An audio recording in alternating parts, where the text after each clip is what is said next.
Well, today we're here in Munich on the occasion of announcing our corporate headquarters. But I think what's even more important, for the first time we publicly speak about our technology partnership with Rimac. Rimac from Croatia, and we entering in a long-term technology partnership with them, specifically sourcing the battery pack and the drivetrain for our PF0 hypercar. Well, when we started the search for our global headquarters, we had a couple of key parameters we were looking at. First and foremost, of course, being close to Pininfarina, our sister company in Turin, who will be leading the design of our future cars. Secondly, we wanted the ideal location for Auto 4.0. So everything around electrification, around autonomous drive, but we also needed good vehicle engineers, Internet of Things, IoT connections. And then if you do a circle around about 250 kilometers around Munich, you access probably the biggest talent pool in the automotive world globally. And at the same time, we looked for a global infrastructure hub, means a very good connection to Mumbai, Turin, New York, Shanghai, and last but not least, a good place where you find good talent, easy to move to because of good quality of life. And that basically culminated in the only option, which was Munich. Well, as said, when we looked at partners, we wanted, of course, to buy in technology, cutting-edge technology.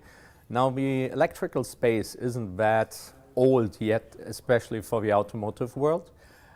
So we looked at, first of all, technology leaders. Secondly, we looked also at partners who are like-minded like us, people who don't take a no as an answer, who want to push the limits. And finally, culminated with, when looking around, Rimac was the natural choice, them having provided equal technology already for some other hypercars. And last but not least, it's the chemistry which was fitting 100% spot on. We are like-minded, we like to achieve things, and so basically the teams fell in love to work together and make something unique. Well, as we're doing a hypercar, and especially an electric one, we were looking also for talents who have done something like that in their career already and have a proven track record. And when we went out and searching for talent, one of the names which popped up was Christian Jung. Christian Jung, or Dr. Christian Jung, he was the lead developer of a Mission E, or in the future called Porsche Taycan. And he also was a co-inventor of a BMW Efficient Dynamics program. So he's been in the electrical field probably for the last 20 years of his career. And Peter, we found his profile being very interesting because he has that unique capability of integrating technology into extremely good vehicle dynamics. And him being a lead developer of Bugatti Veyron and very similar cars, I think it's the ideal combination. We have the vehicle dynamics and we have the electrical performance on top. Basically, we have a Pininfarina design, and on the bottom we have Rimac's technology. I think that's a unique combination. So these two talents really appeal to us. And again, it was a great personal fit also for our culture. Yet they have already all that experience, and finally they wanted to do something groundbreaking, and that confirmed our selection. Well, Pebble Beach for us was a global launch, and yet we've been not out there in the public, but we did it purely on a private viewing basis. So the expectation was there, but of course we were extremely surprised how good the response was.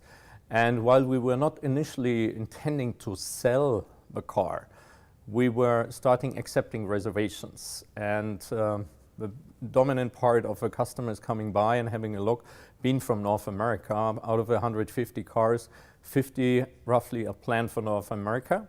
And out of that, we have probably secured 70% of the US allocation already with reservations. Well, when we looked at development drivers, of course, you look who are the guys who are in the racing arena and who have culminated a lot of experience. Yet we didn't want somebody who had only combustion engine experience. Logically, because we're developing an electric hypercar, and the driving dynamics and all the features this car will have are very different than to a normal combustion engine, whether it's acceleration or whether it's torque vectoring. So we looked at which talent can you find who has equal experience on a racetrack, ideally in DTM or Formula 1, and who has also a lot of experience in Formula E. And Nick is one of the longest standing drivers in the Formula E, having finished all the 5 seasons. He's luckily also been close to us through the Mahindra Racing angle. And he came out to be a great guy. And finally, he's also one of the few drivers who are not only good in the cockpit, but who are also very good in relating back to the engineers and making proposals how to improve the package. So we have basically that ideal combination, racetrack experience, I think German engineering, and he was immediately intrigued by the value proposition to come on board as our lead test and development driver for the program, and that made it the ideal combination. Well, when we presented the PF0 in Pebble Beach, we basically said it has 3 to 4 very unique features. Its purity, the purity of design, and the purity of the emissions. Its beauty, naturally, because Pininfarina stands for beauty. It has the element of rarity. That's what, that's distinct target audience is looking at. There will be globally 150 vehicles of those. So that is a very small, tiny offering for a huge international selective audience who wants to have this first electrical luxury hypercar. And last but not least, it's the performance.